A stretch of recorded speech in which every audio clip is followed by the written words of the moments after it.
Kru semangat ke bangsa Aceh, Pak Mateng yang nadia terung doyang.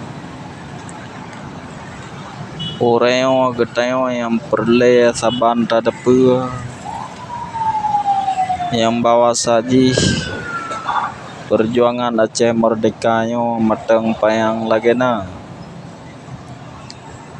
dan perle tapam cin le geteo bangsa Aceh karena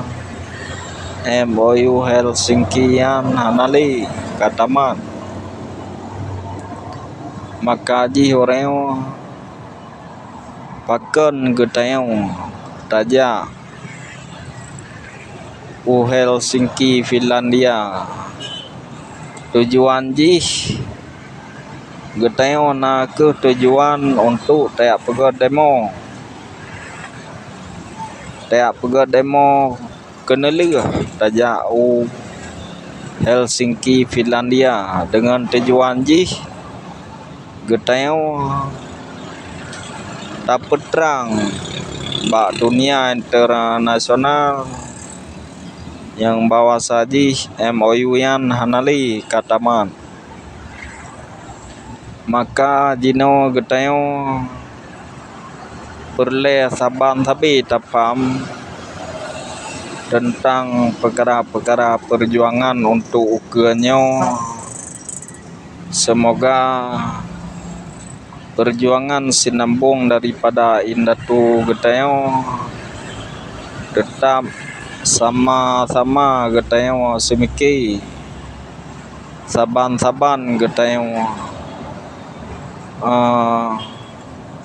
berjuang untuk perkara Aceh merdekanya karena